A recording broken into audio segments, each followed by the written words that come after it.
శివాలయంలో శివుడు ఏ రూపంలో ఉంటాడు? అది అడగవలసిన ప్రశ్న. లింగాకారంలో ఉంటాడు కదా. ఇంతవరకే మనకు తెలుసు. కానీ మన ఆంధ్రప్రదేశ్లోని ఓ ప్రాంతంలో మటుకు శివుడు విగ్రహ రూపంలో ఉండటంతో పాటు తలక్రిందులుగా ఉండటం విశేషం. విగ్రహ రూపంలో సరే, కానీ తలక్రిందులుగా శివుడు ఉండటం ఏంటి? ఆశ్చర్యంగా ఉంది కదా. ఈ న్యూస్ విన్నప్పుడు మీలాగే నేను కూడా ఆశ్చర్యపోయా. దాంతో ఈ గుడి ఎక్కడుంది ఏంటి అనే విషయాన్ని శోధించి సాధించా. మరి ఆ ముచ్చటేంటో వివరంగా చెప్పనా? ప్రాచీన కాలంలో దేవాలయాలు కేవలం శివుడికి మాత్రమే కట్టేవారు, వేరెవరికి కాదు. దాదాపు 1000 సంవత్సరాల్లోనే మిగతా ఆలయాలు వచ్చాయి. శివ అనే పదానికి ఏది కాదో అది అని అర్థం. అంటే ఆలయాలు ఏది కాదో దానికోసం కట్టేవారనమాట. ఏది ఉందో దానికి ఓ భౌతిక అభివ్యక్తీకరణ ఉంటుంది. ఏది లేదో అది భౌతిక అతీతమైనది. ఆలయం అనేది ఏది లేదో దానిలోకి ప్రవేశించడానికి ఓ రంధ్రం లాంటిది. ఈ దేశంలో కొన్ని వేల శివాలయాలున్నాయి. అందులో చాలా వాటిలో ఏ రూపం ఉండదు, ఓ సూచన రూపం ఉంటుంది. సాధారణంగా అది ఓ లింగం అయి ఉంటుంది. ఈ ప్రపంచంలో ఎక్కడైనా శివుని పూజించేది ఓ శివలింగ రూపంలోనే. శివలింగ రూపంలో కాకుండా శివుడు విగ్రహ రూపంలో దర్శనమిచ్చే ఓ క్షేత్రం ఉంది. అంతేకాదు, ఆ గుడిలో శివుడు తలక్రిందులుగా తపస్సు చేస్తూ దర్శనమిచ్చి భక్తులచే పూజింపబడతాడు. అవునా అనే అనుమానం వస్తుంది కదా. కానీ ఇది నిజంగా నిజం. ఆ పుణ్యక్షేత్రం ఎక్కడో కాదు, ఆంధ్రప్రదేశ్లోని పశ్చిమ గోదావరి జిల్లాలో యనమత్తూరు అనే గ్రామంలో ఉంది.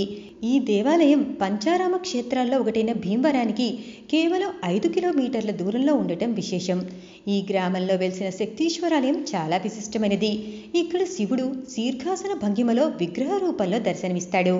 శక్తిపీఠంలో శివుడు, పార్వతీదేవి, సుబ్రహ్మణ్యేశ్వర స్వామి ముగ్గురూ కలిసి ఏకపీఠం మీద ఉండటం ఇక్కడ విశిష్టత. అలాగే పార్వతీదేవి 3 నెలల పసికందైన బాలసుబ్రహ్మణ్యేశ్వర స్వామిని ఒడిలో లాలిస్తూ కొలువై ఉండటం మరో ప్రత్యేకత. యముడు పాలిస్తున్న రాజ్యంలో శంబూర అనే రాక్షసుడు ప్రజలను మునులను చాలా ఇబ్బంది పెడుతూ ఉండేవాడు. ఈ ఇబ్బందులు పడలేక ప్రజలు మునులు ఈ రాక్షసుణ్ణి ఒక యముడు మాత్రమే చంపగలడని యముడి దగ్గరికి వెళ్ళి జరిగిన విషయాన్ని చెప్తారు. శంబూర రాక్షసుడితో ఇంతకు ముందే యుద్ధంలో ఓడిపోయిన యముడు మరొకసారి అతనితో పోరాడే శక్తివమని శివుడికి తపస్సు చేస్తాడు. ఆ సమయంలో శివుడు లోక కళ్యాణం కోసం తీవ్ర తపస్సులో ఉంటాడు. దాంతో యముని తపస్సు చూసి పార్వతీదేవి ప్రత్యక్షమవుతుంది. యముడు జరిగిన విషయాన్ని పార్వతీదేవికి చెప్తాడు.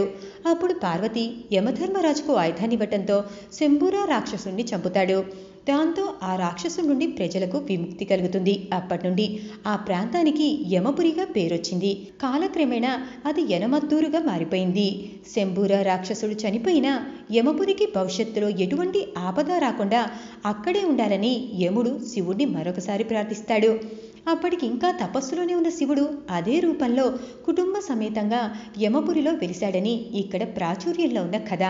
ఈ గుడిలోకి వెళితే దీర్ఘ రోగాలు నయమవుతాయని స్థల పురాణం చెప్తోంది. సో ఈసారి అటుగా వెళితే మాత్రం ఆ శివయ్యను దర్శించుకోవటం మాత్రం మానకండే.